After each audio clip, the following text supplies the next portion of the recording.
Será que é possível responder o que é arte? Há uma única definição para este termo? Quem responde são os nossos entrevistados. O gesto, por exemplo, do Duchamp, né? Pegar aquele urinol e botar na disposição e falar isso é um objeto de arte, quer dizer, é um gesto típico, né, de questionar o conceito de arte. Quais são os limites da arte? Onde começa e onde termina a arte? A arte é aquilo que está no museu, né? A arte é aquilo que vai ser redefinido pelos artistas do século XX. Não há definição absoluta de arte. É muito difícil dizer o que é arte. Embora a gente consiga identificar objetos artísticos. Se eu me perguntar, por exemplo, se um filme, O Acossado do Godard, é um filme de arte, eu digo que sim. Agora, se você perguntar efetivamente o que é arte, segundo Humberto Eco, não há definição absoluta de arte. A arte não é só Leonardo da Vinci, os impressionistas e o cubismo. A arte é uma pessoa fazendo um trabalho, digamos, de uma maneira minuciosa, ou criando alguma coisa que não existe, ou combinando duas coisas que não existiam antes. Não é só a obra em si que tem um sentido. O sentido da obra depende da relação dela com o espectador, da relação dela com o público, da relação dela com a sociedade. Ou seja, a obra de arte faz parte de um sistema maior e a definição da obra ela vai vir também a partir desse sistema de arte. Mas se você quer saber o que é arte, volte para a Terra uns 100 anos depois que alguma coisa fez e aquilo que tiver sobrevivido será arte. É uma ideia. Poderia te dar uma outra ideia dizendo que arte é aquilo que se opõe à cultura. Arte não é cultura. Eu faço questão de frisar isto.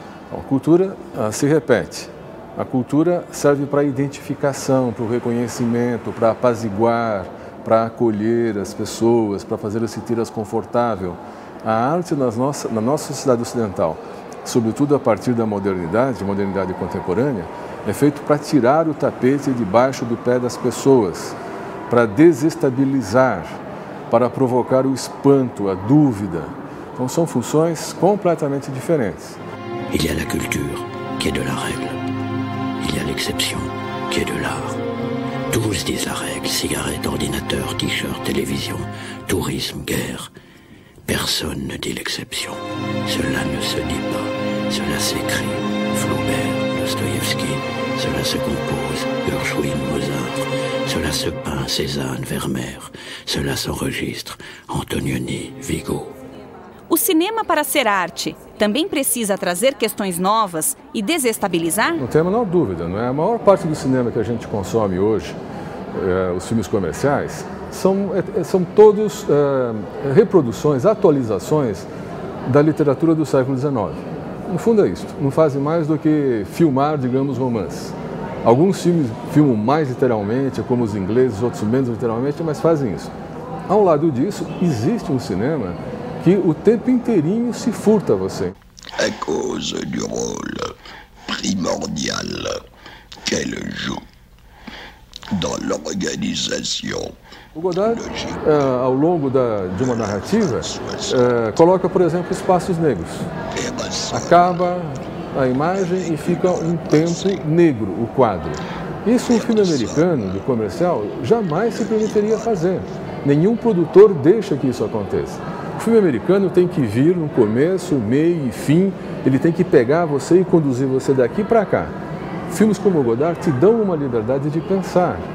E quando você pensa, você deixa de ser esse receptor passivo que as pessoas dizem que são, que não há nada, e você participa do filme.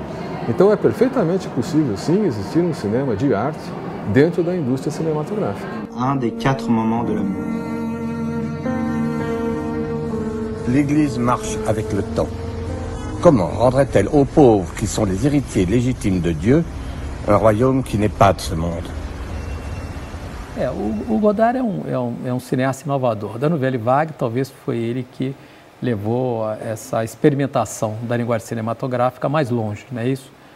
Ele tem um adversário que ele nomeia nos anos 60, depois que o Che Guevara disse que era necessário, era fundamental, isso é atribuído ao Che Guevara, ao célebre guerrilheiro argentino que venceu em Cuba, que morreu na Bolívia, né? Che Guevara dizia que era necessário que houvesse a eclosão de 1, 2, 3, 4 vietnãs, e o Godard ele absorvia essa frase do Che Guevara e dizia: é preciso de 1, 2, 3, 4 Vietnãs contra Hollywood.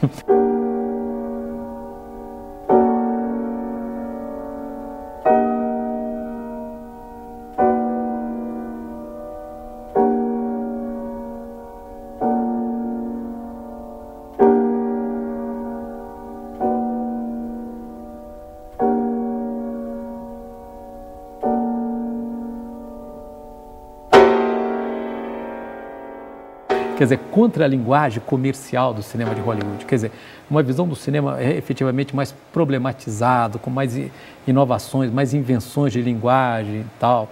Ele dizia, entre outras coisas, por exemplo, que o cinema ele estava tão repetitivo, é que o cinema filmava, que a câmera enquadrava quem falava, que era o campo contra campo. Le chant et le contre-chant sont des figures très connues du cinéma. Plan i kontraplan su jako poznate tehnike u kinematografiji. Mais si vous regardez attentivement ces deux photographies du film de Hawks, Ali ako pažljivo pogledate te dvije fotografije iz Hawksovog filma, vous verrez qu'en fait, il s'agit de 2 fois la même. Então ele dizia, nós temos que declarar guerra ao campo contra campo, nós temos que libertar a câmera, deixar a câmera fluir, como nós vemos ali na Champs-Élysées, como se ela realmente fosse parte daquela população.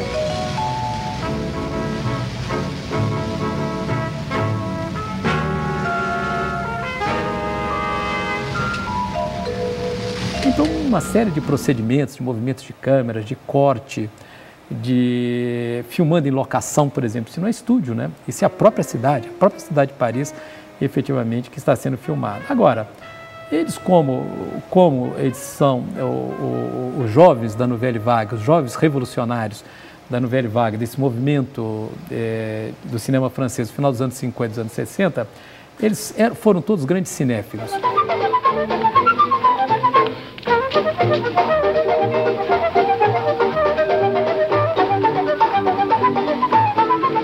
Quando John Ford, que era um diretor de estúdio norte-americano, né, que fez todos aqueles filmes lá, inclusive os westerns, os faroestes, etc., Tempo das Diligências, Rastros de Ódios e tantos outros, quando John Ford foi à Europa, ele foi recebido como um gênio, como um grande artista.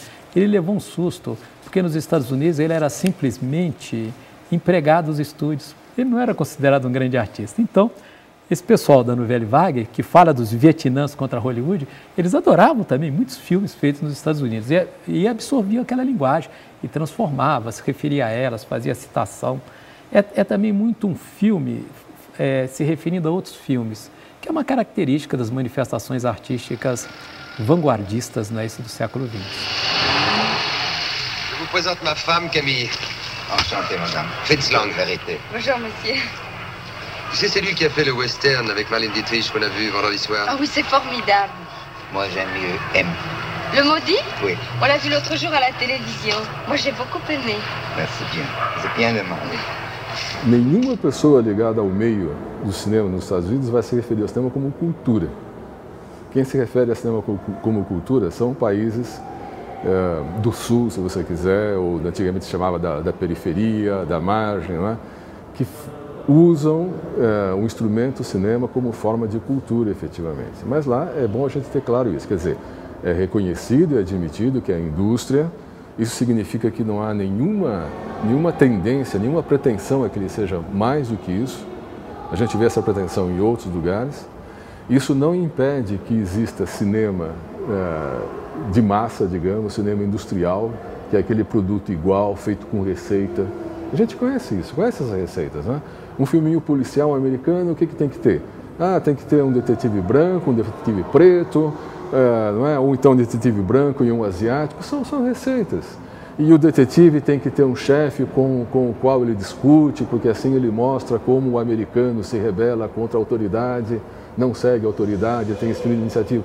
São regras muito claras, não é? Você pega um roteiro do cinema americano, está lá escrito, olha, no minuto, agora não me lembro mais, mas digamos, no minuto 17º, no 37º e no 67º, tem de ter uma inversão da narrativa, tem que ter uma peripécia, como se dizia no tempo de Aristóteles, não é? A narrativa muda de sentido, o herói parece que vai se encaminhando para cá, mas de repente ele sofre um retrocesso. Dependendo do cinema, nos minutos X e H tem que ter uma cena de amor, tem que ter uma cena de sexo. É receita. E contra isso, ao lado disso, você encontra um outro cinema que não segue nenhuma dessas receitas, que são feitas para desestabilizar você. Então, vou lembrar o caso de Melancolia. Tem gente que vai assistir Melancolia e quer se matar depois de ver o filme. Ou então assiste o filme num estado de catatonia total, porque está completamente impactado pela mensagem que o filme passa, pela força que o filme tem. Então, existe cinema que é de arte. Godard sempre fez filmes de arte, dentro da indústria. Isso que é importante destacar, não é? Godard sempre disse, olha, estou procurando dinheiro para fazer cinema, não consigo fazer cinema. Fellini se queixava de não ter... Fellini, com todo o sucesso que ele teve, com toda a fama que ele tinha enormes dificuldades a cada vez que queria fazer um filme para levantar o dinheiro suficiente. Por quê? Estava dentro da indústria. Né? Então, a indústria existe. O que marca a indústria? Repetição, produtos iguais. Né? Não só isso, um desejo de atender à vontade do público. Igual por igual, é bom lembrar que uma gravura é feita em série também. As marcas do mundo industrializado foram incorporadas pela pop art, movimento artístico criado nos anos 50. A pop art, ela utiliza as imagens, os ícones da sociedade de consumo. Ela capta, ela faz uma releitura desses ícones da sociedade de consumo, não é isso? Como o cinema nos mergulha na nossa contemporaneidade, a pop art também. Ela pega essas imagens com as quais nós convivemos e as situa de maneira tal que nós podemos vê-las com os novos olhos. Né? Todo o nosso diálogo, ele abrange um período das revoluções por minuto. Né? E essas revoluções foram levadas ao extremo durante o século XX, ali com os movimentos de vanguarda. Né? Isso, onde o que era fundamental era você mostrar o mundo com olhos novos, quer dizer, você abolir os códigos de produção artísticas existentes anteriormente. Tanto que o Adorno tem uma frase, que as manifestações artísticas, elas vivem a questão revolucionária naquilo que lhes é próprio, porque a vanguarda, ela carrega tensão. A revolução não é tensa, não é transformação do mundo, a vanguarda está sempre transformando, não é isso? Então, a pop art foi uma dessas rupturas, como houve outras, e como continua havendo, né? Agora, na virada do século. A arte em transformação é algo possível de se reconhecer na obra de Louise Bourgeois. A arte que incomoda. A arte do século XX.